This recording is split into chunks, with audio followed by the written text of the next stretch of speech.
Capítulo 3. Do atendimento pela autoridade policial. Artigo 10. Na hipótese da iminência ou da prática de violência doméstica e familiar contra a mulher, a autoridade policial que tomar conhecimento da ocorrência adotará, de imediato, as providências legais cabíveis. Parágrafo único. Aplica-se o disposto no caput deste artigo ao descumprimento de medida protetiva de urgência deferida. Artigo 10-A. É direito da mulher em situação de violência doméstica e familiar o atendimento policial e pericial especializado, ininterrupto e prestado por servidores, preferencialmente do sexo feminino, previamente capacitados. Parágrafo 1º. A inquirição de mulher em situação de violência doméstica e familiar ou de testemunha de violência doméstica, quando se tratar de crime contra a mulher, obedecerá às seguintes diretrizes.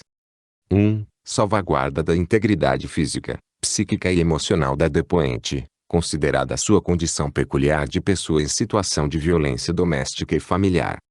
2. Garantia de que, em nenhuma hipótese, a mulher em situação de violência doméstica e familiar, familiares e testemunhas terão contato direto com investigados ou suspeitos e pessoas a eles relacionadas.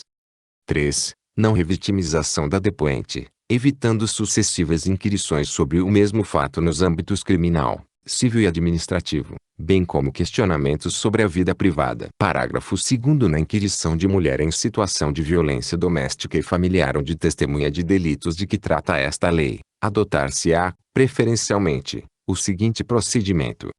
1. A inquirição será feita em recinto especialmente projetado para esse fim, o qual conterá os equipamentos próprios e adequados à idade da mulher em situação de violência doméstica e familiar ou testemunha e ao tipo e à gravidade da violência sofrida. 2. Quando for o caso, a inquirição será intermediada por profissional especializado em violência doméstica e familiar designado pela autoridade judiciária ou policial. 3. O depoimento será registrado em meio eletrônico ou magnético, devendo a degravação e a mídia integrar o inquérito. Artigo 11. No atendimento à mulher em situação de violência doméstica e familiar, a autoridade policial deverá, entre outras providências: 1. Garantir proteção policial, quando necessário, comunicando de imediato ao Ministério Público e ao Poder Judiciário. 2. Encaminhar a ofendida ao hospital ou posto de saúde e ao Instituto Médico Legal.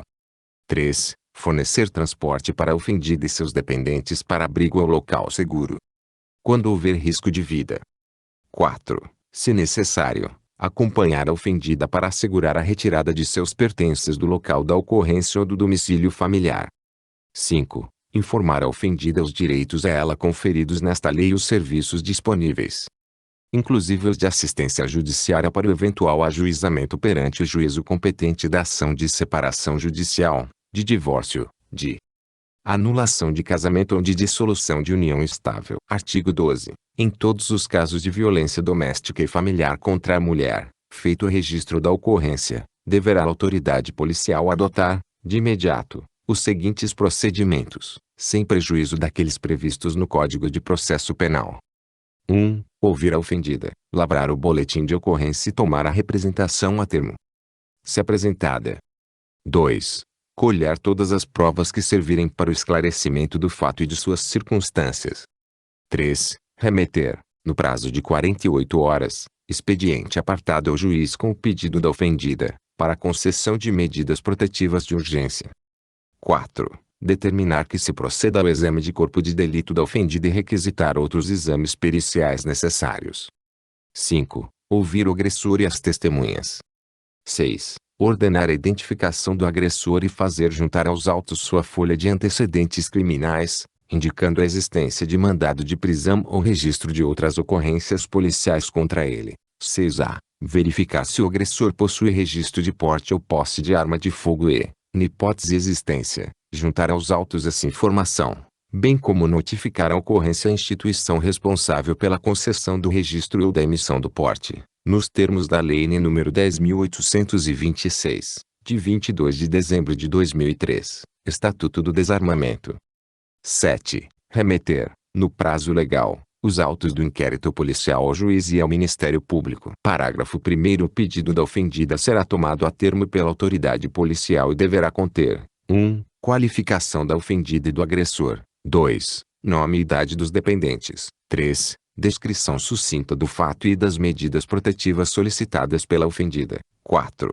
Informação sobre a condição de a ofendida ser pessoa com deficiência e se da violência sofrida resultou deficiência ou agravamento de deficiência preexistente. Parágrafo 2º. A autoridade policial deverá anexar ao documento referido no parágrafo 1º o boletim de ocorrência e cópia de todos os documentos disponíveis em posse da ofendida. Parágrafo 3º. Serão admitidos como meios de prova os laudos ou prontuários médicos fornecidos por hospitais e postos de saúde. Artigo 12-A. Os Estados e o Distrito Federal, na formulação de suas políticas e planos de atendimento à mulher em situação de violência doméstica e familiar, darão prioridade, no âmbito da Polícia Civil, à criação de delegacias especializadas de atendimento à mulher, DEAMs, de núcleos investigativos de feminicídio e de equipes especializadas para o atendimento e a investigação das violências graves contra a mulher. Artigo 12-B. Vetado, parágrafo 1º. Vetado, parágrafo 2º. Vetado, parágrafo 3º. A autoridade policial poderá requisitar os serviços públicos necessários à defesa da mulher em situação de violência doméstica e familiar e de seus dependentes. Artigo 12 graus Celsius. Verificada a existência de risco atual ou iminente à vida ou à integridade física ou psicológica da mulher em situação de violência doméstica e familiar, ou de seus dependentes,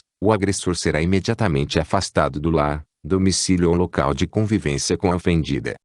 1. Pela autoridade judicial. 2. Pelo delegado de polícia, quando o município não for sede de comarca, ou 3. Pelo policial, quando o município não for sede de comarca e não houver delegado disponível no momento da denúncia. Parágrafo 1º. Nas hipóteses dos incisos 2 e 3 do caput deste artigo, o juiz será comunicado no prazo máximo de 24 horas e decidirá, em igual prazo, sobre a manutenção ou a revogação da medida aplicada, devendo dar ciência ao Ministério Público concomitantemente. Parágrafo 2º. Nos casos de risco à integridade física da ofendida ou à efetividade da medida protetiva de urgência, não será concedida a liberdade provisória ao preso. Título 4. Dos procedimentos. Capítulo 1. Disposições gerais.